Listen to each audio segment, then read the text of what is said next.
बोलो शिव शंकर भगवान की जय। कामरति विवाह। सबके चले जाने पर दक्ष ने कंदर्प के कहा कि हे काम, ये सुंदर तथा तुम्हारे समान गुण वाली मेरी पुत्री रति को तुम पत्नी के रूप में स्वीकार करो। उससे विवाह करके काम बड़े प्रसन्न हुए। उस समय ब्रह्मा के शाप को भूल गए। इसी से दक्ष से कुछ न कहकर रति के साथ विवाह किया। उस समय महान सुखकारी उत्सव हुआ और कन्या को प्रसन्न देकर दक्ष भी प्रसन्न हुए। संध्या की तपस्या। ब्रह्मा जी ने कहा, जब मैं काम को शाप देकर अंतर ध्यान हो गया तो शिव जी भी चले गए। तब मेरी पुत्री दुखी होकर सोचने लगी कि मुझसे बढ़कर पापिन कौन होगी, जिसे देखकर पिता और भ्राता भी काम की इच्छा करते हैं। अतः मैं स्वयं ही इस पाप का प्रायश्चित करूंगी। उसने चंद्रभामा नदी के तट पर स्थित चंद्रभाग पृथ्वी पर जाकर तपस्या की। तब मैंने अपने पुत्र वशिष्ठ को वहां संध्या को दीक्षा देने भेजा। तब वशिष्ठ जी ने उससे शंकर भगवान का मंत्र जप करने को कहा। इससे तुम्हारे सभी मनोरथ पूर्ण होंगे। ओम नमः शंकराय मंत्र से ओम बाद में लगाकर मौन होकर तप करो और मौन होकर स्नान तथा शिव जी की पूजा करो। केवल जल का आहार करो। इसमें संदेह नहीं कि तुम्हारी तपस्या फलदायक होगी। शिव जी तुम्हारे मनोरथों को शीघ्र ही पूर्ण करेंगे। इस प्रकार वशिष्ठ जी ने वहां बैठकर संध्या को तप की सब विधि बतलाई। शिव जी का संध्या को वरदान। ब्रह्मा जी बोले, वशिष्ठ के चले जाने पर संध्या ने आसन जमाकर तप किया। शिव जी में चित्त लगाए उस एक चतुर्युगी बीत गई। तब शिव जी ने उसे आकाश में स्थित होकर दर्शन दिया। संध्या ने मुग्ध होकर आनंद से नेत्र बंद कर लिए। तब शिव जी ने उसके हृदय में प्रवेश करके उसे दिव्य वाणी और दिव्य नेत्र दिए और बोले, भद्रे, तुम्हारे तप और स्तुति से मैं प्रसन्न हूँ। तुम वरदान मांगो। तब महेश्वर को बारंबार प्रणाम करके प्रसन्न हो संध्या बोली, हे प्रभु, यदि मैं पूर्व पाप से शुद्ध हो गई हूँ तो हे देवेश, मुझे ये वरदान दे कि प्राणी उत्पन्न होते ही कामी न बने। दूसरा वर ये दीजिए कि मैं तीनों लोकों में पतिव्रता नारी प्रसिद्ध हूँ। जो मेरा पति होवे वह कामी ना हो तथा मित्र भाव के समान हो, तथा जो मुझे काम भाव से देखे वह नष्ट हो जाए और नपुंसक हो जावे। शिवजी ने तथास्तु कहकर संध्या से पुनः कहा, हे भद्रे, अब मैं मनुष्यों की चार आयु कर देता हूँ, शैशव, कुमार, यौवन और वृद्ध। जब प्राणी तीसरी अवस्था में होवेगा तब कामी होगा। अब कोई भी प्राणी उत्पन्न होते ही कामी नहीं होगा। इस त्रिलोकी में तू सर्वश्रेष्ठ सती होगी। तेरे पति के अलावा यदि अन्य व्यक्ति तुझे काम भाव से देखेगा तो वह नपुंसक होवेगा। तेरा पति बड़ा भाग्यशाली और 7 कल्प तक जीने वाला होगा। तेरा अग्नि में जलकर भस्म होना निश्चित है। देख, मेधातिथि 12 वर्ष से यज्ञ कर रहे हैं, तो उनकी यज्ञ अग्नि में जाकर भस्म हो जा। इसी पर्वत के नीचे मेधातिथि तपस्या में रत होकर यज्ञ कर रहे हैं। तू जैसा पति चाहे वैसा संकल्प मन में करके अग्नि में प्रवेश कर जा। तू पुण्य तप करेगी और त्रेता में दक्ष की कन्या होकर यथा योग्य पति को ब्याही जाएगी। संध्या चरित्र। ब्रह्मा जी बोले, तब संध्या मेधातिथि के यज्ञ में पहुंची और वहां शिव जी के आशीर्वाद से उसे किसी ने नहीं देखा। तब वे यज्ञ की बढ़ती अग्नि में कूद पड़ी। उसे कूदती हुई किसी ने नहीं देखा। उसका शरीर तत्क्षण भस्म हो गया। अग्नि ने उसके शरीर को जलाकर सूर्य ने उसके शरीर को विभाग कर अपने रथ में स्थापित कर लिया और उसके ऊपर का भाग रात्रि और दिन के बीच में होने वाली प्रातःकाल की संध्या हो गया और शेष भाग पितरों की प्रसन्नता के लिए दिन का अवसान वाली संध्या हो गया। उसके प्राण को दयालु शिव जी ने अपने दिव्य शरीर में स्थापित कर लिया। उधर जब यज्ञ की समाप्ति हुई तो ऋषियों ने तप्तस्वरण के समान कांति वाली उस कन्या को अग्नि में पाया। तब उस मेघातिथि ने गोद में उठाया और तथा यज्ञ में स्नान कराया और उसका नाम अरुधंती रखा। मुनि ने उसे अपनी एक निधि माना। शिष्यों के साथ वे अपने आश्रम में ही पालन करने लगे। जब अरुंधति 5 वर्ष की हुई तो ब्रह्मा विष्णु महेश ने आकर उसका वशिष्ठ के साथ विवाह करा दिया। अरुंधति से वशिष्ठ के शतपाधिक श्रेष्ठ पुत्र उत्पन्न हुए।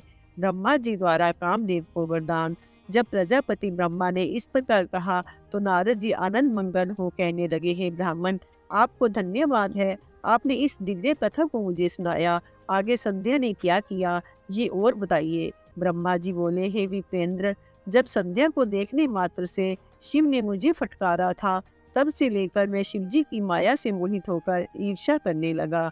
मन में ईर्ष्या रख के मैं मरीचि, दक्षादि पुत्रों के पास गया और उनसे बोला कि हे पुत्रों, तुम्हें ज्ञात है कि शिव जी ने स्त्री को देखने मात्र से मुझे खूब धिक्कारा था।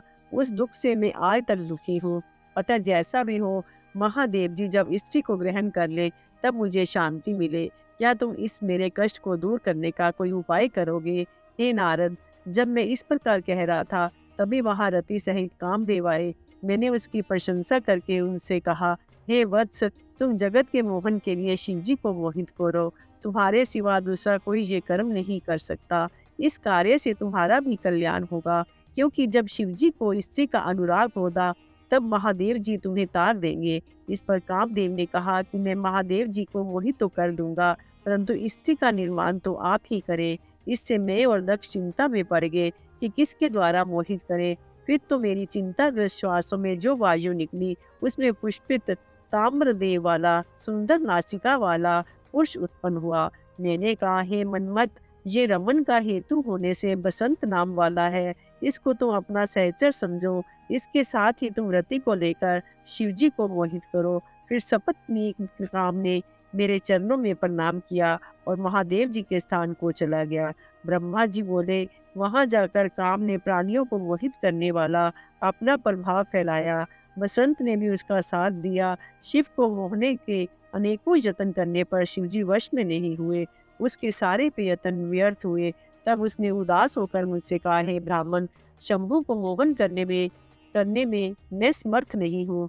काम की ऐसी बात सुनकर मैं चिंता मगन हो गया। चिंता करने पर मेरे सन्मुख विकराल गण अनेकों वाद्यों को लेकर प्रकट हुए। उन्होंने कोलाहल करके मारो मारो का शब्द किया। वे मुझे भी मारने दौड़े। मैंने इस पर काम से कहा, हे काम, उन्होंने प्रकट होते ही मारिया मारिया कहा है, अतः इसका नाम मार होगा। ये भी तुम्हारी सहायता करेंगे। अब तुम पुनः शिवजी को मोहने जाओ। काम ने कहा, आपकी आज्ञा तो शिरोधार्य है, परंतु शिवजी को मोहित करना मेरे वश का नहीं है। मुझे भस्म न कर दे। फिर भी मेरे कहने पर मारगणों को साथ लेकर शिवजी के स्थान पर गया, परंतु परमात्मा शिव मोहित न हुए। फिर काम निराश होकर लौटकर मेरे पास आया और बोला, हे ब्रह्मा जी, आप ही शिवजी को मोहित करें। ब्रह्मा जी विष्णु संवाद। ब्रह्मा जी बोले, हे नारद, काम के चले जाने पर महादेव को जो मोहित करा देने का मेरा अहंकार था वह चूर्ण हो गया। तब मैं ये विचार करता ही रहा कि क्या युक्ति करूं जिससे शिवजी स्त्री ग्रहण करे। तब मैंने विष्णु भगवान का स्मरण किया। पीताम्बर धारण किए श्री विष्णु भगवान शीघ्र ही मेरे सामने प्रकट हुए। मैंने उन चतुर्भुज भगवान की गदगद वाणी से तथा जल भरे नेत्रों से स्तुति की। तब वे बोले, कहो कैसे मेरा स्मरण किया। मैंने रुद्र के सम्मोहनार्थ सपरिवार मारगन और बसंत के साथ काम को भेजा था, परंतु निष्फल हुआ। तब तत्वज्ञानी श्री हरि विस्मित होकर बोले, हे पितामह, ऐसा तुम क्यों करना चाहते हो? पहले अपना विचार सत्य सत्य कहो। मैंने सृष्टि की उत्पन्न की पूरी कथा तथा संध्या को कुदृष्टि से देखने की बात और महादेव जी का मुझे फटकारना सभी साफ साफ कह सुनाया। हे केशव, मेरे पुत्रों के समक्ष मेरी निंदा की, इसका मुझे बड़ा दुख है। अब वे भी स्त्री ग्रहण करे तब मेरा दुख दूर हो। बस इसीलिए आपकी शरण पड़ा हूँ। हे नारद, मेरी बात सुनकर मधुसूदन श्री हरि हंसे और मुझसे बोले, हे विधे, तुम सब लोगों के कर्ता तथा वेद के जानने वाले होकर ऐसे मूढ़ क्यों हो गए? तुम रुद्र रूपी शिवजी से ईर्ष्या त्याग दो। यदि तुम्हारे विचार से शिवजी को स्त्री ग्रहण करनी है तो पार्वती जी के उद्देश्य से शिव का स्मरण कर तप करो। अपने उद्देश्य से पार्वती जी का हृदय में ध्यान धरो। यदि भगवती प्रसन्न हो जाएगी तो तुम्हारे सब मनोरथ पूर्ण हो जाएंगे।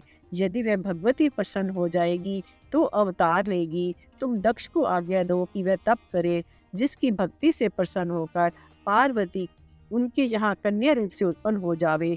मैं, तुम और शिव सभी तो तुम्हें उन्हीं पार्वती जी के स्वरूप हैं। इस प्रकार विष्णु ये कहकर अंतर ध्यान हो गए। जगदम्बा आख्यान। ब्रह्मा जी बोले, इसके बाद मैं दुर्गा देवी का स्मरण करने लगा। प्रणाम करके उनसे प्रार्थना करने लगा, हे देवेश्वरी, मेरा कार्य करो। मेरी इस प्रकार बार बार स्तुति करने पर भगवती चामुंडा प्रकट हुई। इनकी कज्जल की सी कांति रूप सुंदर और दिव्य था। वे 4 भुजाओं वाली सी पर बैठी हुई वर देने के लिए हाथ में वर कलश लिए हुए थी। शरद चंद्रमा के समान कांति वाला मुख, मस्तक पर चंद्रमा, 3 नेत्र थे। उन सर्वांग रूप वाली माँ काली के चरणों के नखों की अद्भुत कांति थी। तब मैंने उन सती को प्रणाम किया और स्तुति की, हे देवी, तुम ही सनातनी शक्ति हो, तुम ही सबको बारंबार मोहित करने वाली और त्रिलोकी की रचना तथा संहार करने वाली हो। हे देवी, तुम गणों से परे योगियों से पूजित, उनके हृदय में वास करने वाली और ध्यान से उन योगियों के मार्ग में प्रकट हो जाने वाली हो। आपको मेरा प्रणाम है। इस प्रकार मेरी स्तुति द्वारा प्रसन्न हुई काली मुझसे बोली, हे ब्राह्मण, आपने किस लिए मेरी स्तुति की है? मुझसे शीघ्र कहो। इस पर मैंने कहा, हे सर्वज्ञ, मैं आपकी आज्ञा से कहता हूँ, मुझ पर कृपा कर सुनिए। मेरा ये मनोरथ मेरे मस्तक से उस समय निकला था, जब शिवजी रुद्र नाम से योगी होकर कैलाश पर रहने लगे। वे समाधि लगाकर तपस्या में लीन हैं। वे पत्नी विहीन होकर भी दूसरा विवाह नहीं करना चाहते। अतः जैसे भी हो, आप उन्हें मोहित कीजिए। आप दक्ष कन्या बनकर उनकी पत्नी बन जाइए। जैसे आपने विष्णु जी को लक्ष्मी रूप से प्रसन्न किया है, उसी प्रकार आप शिव को भी प्रसन्न कीजिए। फिर स्त्री के कारण ही तो शिव ने मेरी निंदा की। अब मैं ये देखना चाहता हूँ कि वे स्वयं ही स्त्री कैसे ग्रहण करेंगे। तुम्हारे सिवाय उन्हें मोहने की शक्ति किसी में भी नहीं है। ये सुनकर जगत आत्मा देवी चिंतित हुई और आश्चर्य करती हुई बोली, अरे विश्व श्रेष्ठा ब्रह्मा, तुम ये अज्ञानियों का सा कार्य क्यों कर रहे हो? अरे ब्रह्मा के मन में शिव को मोहने का भाव आ गया। भला उन निर्विकल्प शंकर को मोहने से तुम्हें क्या लाभ? मैं तो सदा उनकी वशवर्तनी और दासी हूँ, और उन्होंने ही रुद्र रूप भक्तों के लिए धारण किया है। वे तो माया के स्वामी हैं। फिर देवी ने विचार किया, यदि इन्हें वर नहीं देती हूँ तो देव मार्ग भ्रष्ट हो जाएगा। उन्होंने ये विचार कर शिवजी का स्मरण किया। फिर शिवजी की आज्ञा पाकर उन्होंने कहा, हे ब्रह्मा जी, तुम्हारा ये कथन सत्य है कि शंकर जी को मोहने वाला कोई नहीं है, परंतु मैं शिव की आज्ञा से ही तुम्हारे मनोरथ करने के लिए दक्ष की कन्या के रूप में प्रकट होंगी। ऐसा कहकर जगदम्बिका अंतर ध्यान हो गई।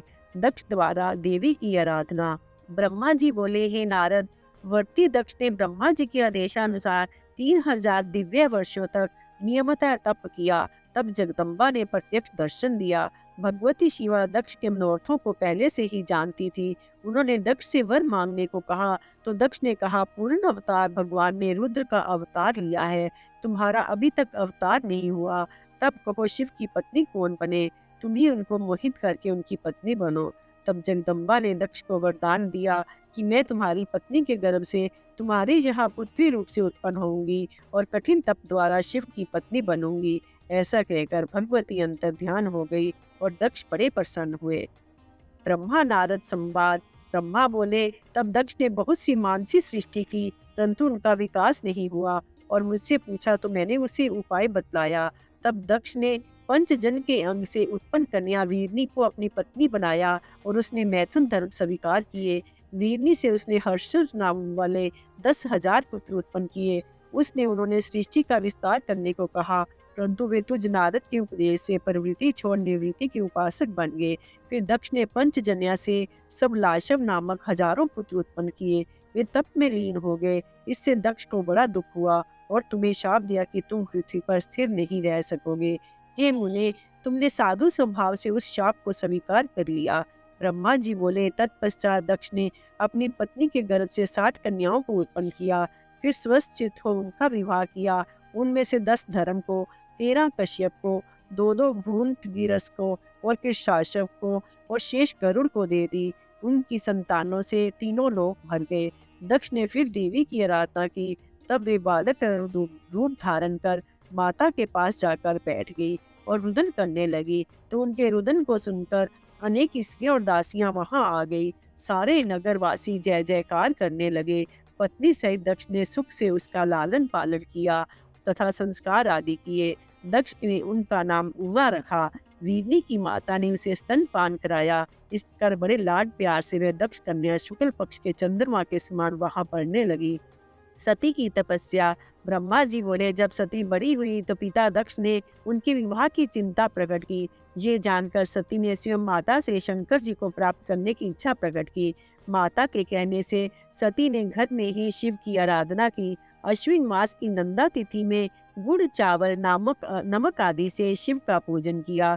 12 मास तक इसी प्रकार पूजन किया। उनके तप को देखने हम सभी देवता वहां गए। तब मैं विष्णु सहित शिव के पास गया और शिव को देखकर हम सब ने हाथ जोड़कर स्तुति की। ब्रह्मा जी बोले, हे नारद, हमारी स्तुति से प्रसन्न हो। शंकर जी ने हमसे आगमन का कारण पूछा। हमने कहा, हे प्रभु, आप हमारा सहयोग कीजिए, हम दोनों ने स्त्री स्वीकार कर ली है। अब आप देवताओं के हित के लिए कोई स्त्री ग्रहण कीजिए। हे नारद, मेरे ऐसा कहने पर लोकेश शंकर जी बोले, हे ब्रह्मा और विष्णु, मुझ अवधूत की स्त्री का क्या प्रयोजन? मुझे विवाह करना उचित नहीं लगता, क्योंकि मैं तपस्वी और विरक्त हूँ। मुझे तो योग में ही आनंद आता है। आप लोगों के हट से तो तथा भक्तों पर अनुग्रह करने की इच्छा से यदि विवाह कर भी लूँ, तो आप उस काम रूपनी योगिनी को दीक्षित कीजिए, जो मेरे तेज को सहन कर सके। तब हमने कहा, प्रभु, आपके अनुरूप हम स्त्री भी बतलाते हैं। जिन लक्ष्मी जी ने पहले 2 रूप धारण किए थे, अब तीसरे रूप से उमा नाम से प्रकट हुई है। अब वे सती रूप में दक्ष की कन्या के रूप में आपके लिए तप कर रही है। हे महेश्वर, आप उन्हें वरदान दीजिए और उनके ऊपर जाकर कृपा कीजिए। विष्णु भगवान ने भी शिव जी से सती के साथ विवाह करने का अनुरोध किया। तब भक्त वत्सल शिव जी ने तथास्तु कहकर हम सबको विदा किया और हम सब लोग बड़े आनंद से अपने अपने लोकों को चले आए। बोलो शिव शंकर भगवान की जय। उमा को वर प्राप्ति। ब्रह्मा बोले, इधर सती ने नंदा व्रत का अनुष्ठान किया तो शंकर जी प्रसन्न होकर दर्शन देने गए। सती ने किंचित लज्जा से सिर झुकाकर उनके चरणों में प्रणाम किया। शिव जी ने कहा, हे दक्ष पुत्री, मैं तुम्हारे व्रत से प्रसन्न हूँ, वर मांगो। सती ने कहा, प्रभु, आप वही वर दीजिए जो आपको अच्छा लगे। तब शंकर जी ने सती के वाक्य को पूरा भी नहीं होने दिया और कहा कि तुम मेरी अर्धांगिनी बनो। तब नम्रता पूर्वक सती जी ने कहा, हे महादेव, हे प्रभु, मेरे पिता के समक्ष विधि से विवाह करके मुझे स्वीकार कीजिए। तब शंकर जी तथास्तु कहकर सती के वचन से हिमालय पर चले गए और पुत्र ब्रह्मा का स्मरण किया। मेरे पहुंचने पर मुझे दक्ष के पास कन्यादान कराने को भेजा। मैंने दक्ष से जाकर प्रसन्नता पूर्वक शिव जी का आदेश सुनाया। उसे सुनकर दक्ष बड़ा प्रसन्न हुआ। सती ने भी अपने तप से सिद्धि का सारा वृत्तांत सखियों के द्वारा माता से निवेदन किया। दक्ष का विचार लेकर मैं शिव जी के पास आया। उधर दक्ष भी इस विचार को लेकर पत्नी सहित बड़े आनंदित हुए। शिव सती विवाह। ब्रह्मा जी बोले, मेरे शिव जी के पास पहुंचने पर सदाशिव ने सती की प्रेम पूर्ण बातें पूछी और दक्ष का विचार भी पूछा। तब मैंने सांत्वना देते हुए कहा, नृपध्वज, आपका कार्य सिद्ध होगा। मेरे पुत्र दक्ष ने अपनी पुत्री आपको देने का संकल्प कर लिया है। अब आप शुभ मुहूर्त तथा लगन विचार कर उनके घर चलकर पनी ग्रहण कीजिए। विष्णु जी स्मरण करने पर गरुड़ सहित आ गए। मेरे सभी मरीची आदि पुत्र भी उपस्थित होंगे। फिर चैत्र शुक्ला त्रयोदशी को फागुनी नक्षत्र में शिवजी ने रविवार को वर यात्रा का प्रस्थान किया। मार्ग में उनको बड़ी भारी शोभा थी। देवताओं और गणों ने बड़ा उत्सव मनाया। नंदीश्वर पर आरूढ़ हो शिवजी शीघ्र ही दक्ष के घर पहुंचे। दक्ष ने विधि से शिवजी की पूजा की और शुभ लगन में शिवजी के लिए सती का कन्यादान किया।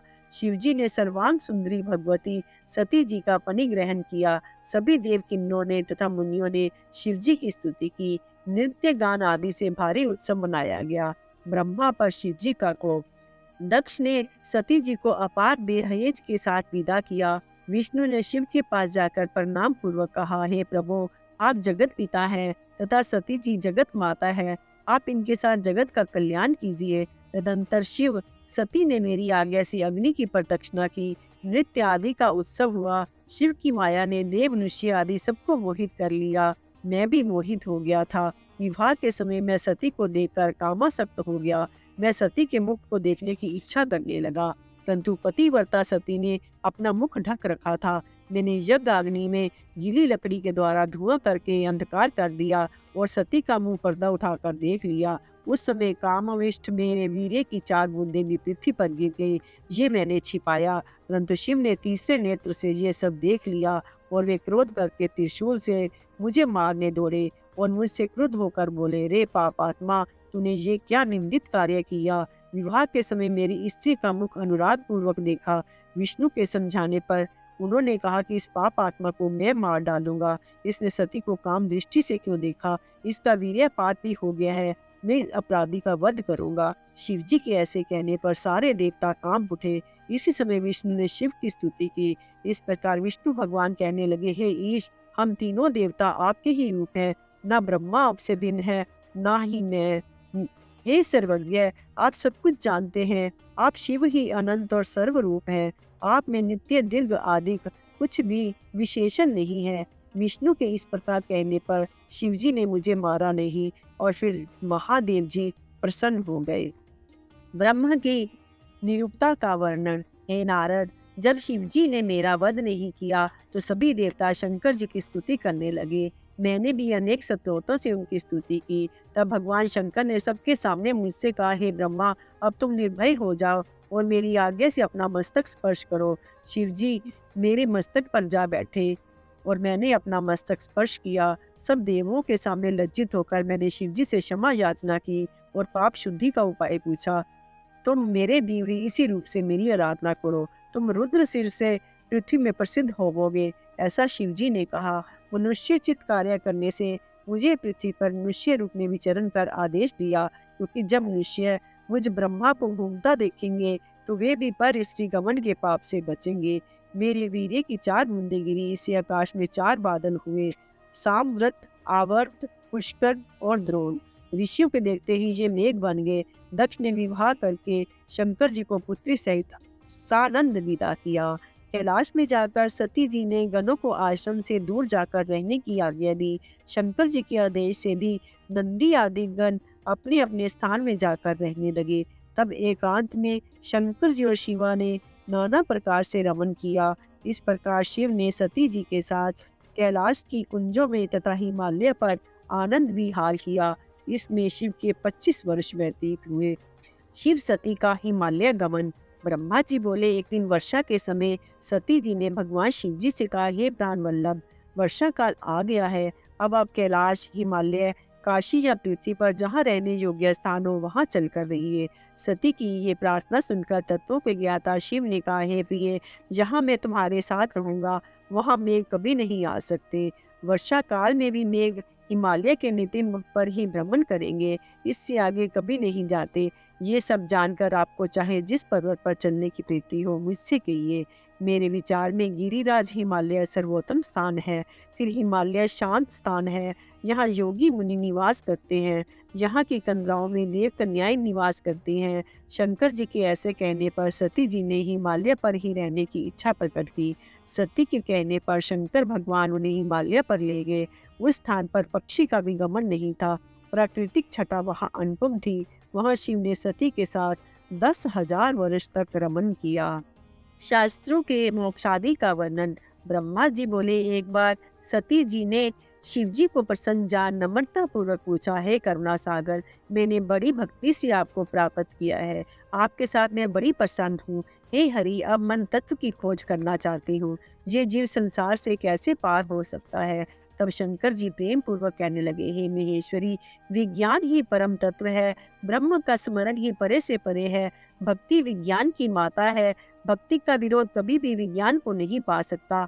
मैं उसी भक्ति के अधीन हूँ। ये भक्ति 2 प्रकार की होती है, सगुण और निर्गुण।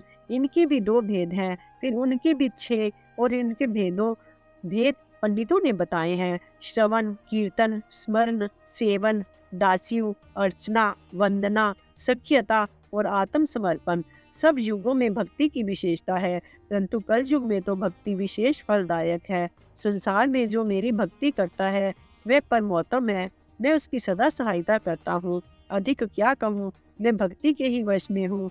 इसके साथ ही शिवजी ने इतिहास, कथा, भक्तों का महात्म और वर्णाश्रम धर्म आदि वेदों, शास्त्रों और ज्योतिष शास्त्र तथा अन्य शास्त्रों को तत्वतः कहा। इस प्रकार कथा प्रसंग कहते हुए उन्होंने हिमालय पर और दूसरे स्थानों में विहार किया। सती की शंका। एक बार लीलाधारी शिव सती जी के साथ नंदीश्वर पर बैठे हुए दंडकारण्य वन में पहुंचे। वहां उन्होंने सती जी को वहां वह जगह दिखाई जहाँ भगवती सती सीता जी को रावण हर ले गया था। वहीं पर राम और लक्ष्मण सीता के वियोग में उनका परिचय वहां की लताओं और वृक्षों से पूछ रहे थे। शंकर जी ने राम जी को जय कहकर प्रणाम किया, उन्होंने अपना दर्शन दिया। तब शंकर जी की माया से मोहित होकर सती जी ने पूछा, हे प्रभु, आप सर्वोच्च हैं तथा सभी देवताओं के प्रणम्य हैं, तब आपने इस मनुष्य की तरह वन में विचरते हुए श्याम वर्ण वालों को प्रणाम क्यों किया? ये दोनों मनुष्य कौन है? इस शंका का समाधान कर दीजिए। इस पर शंकर जी ने कहा, हे देवी, इन्हें मैंने वरदान के प्रभाव से प्रणाम किया है। ये सूर्य वंश में उत्पन्न दशरथ के पुत्र हैं, श्याम वरण के राम हैं, ये विष्णु के अवतार हैं, गौर वरण के लक्ष्मण हैं, ये शेष अवतार हैं, ये पृथ्वी पर साधु जनों की रक्षा तथा कल्याण के लिए उत्पन्न हुए हैं। इतना कहकर भगवान शंकर मौन हो गए, परंतु सती जी का संदेह दूर नहीं हुआ। तब सती ने शंकालु चित्त को देखकर शिव जी बोले, हे देवी, यदि तुम्हारे मन में अधिक शंका है तो मैं यहाँ पर वृक्ष के नीचे बैठकर आपकी बात जोऊंगा। आप जैसा चाहें उनकी परीक्षा लेकर अपना संदेह दूर कर लीजिए। तब सती जी ने विचार किया कि मैं किस प्रकार उनकी परीक्षा लूं। उन्होंने सोचा कि मैं सीता जी का रूप धारण कर राम जी के पास जाऊं। यदि राम साक्षात विष्णु के अवतार हैं तो मुझे पहचान लेंगे, अन्यथा नहीं। जब वह सीता का रूप धारण कर राम के पास गई, तब सती जी को सीता के रूप में देख राम ने शिव जी का नाम जपते हुए मुस्कुराकर उन्हें प्रणाम किया और बोले, हे सती, इस समय शिव जी कहाँ हैं? तुम उनके बिना अकेली किस वन में क्यों घूम रही हो? हे सती, आपने अपना रूप त्याग कर ये रूप क्यों धारण कर लिया है? ये सुन सती जी को बड़ा आश्चर्य हुआ और बड़ी लज्जा हुई। तब उन्होंने शिव जी के वचनों का स्मरण किया और विष्णु समझकर राम से बोली, हे राम, मैं तुम्हारी प्रभुता देख ली, परंतु आप मुझे ये बताइए कि शिव जी ने आपको प्रणाम क्यों किया? मेरे इस संदेह को दूर कीजिए। बोलो शिव शंकर भगवान की जय।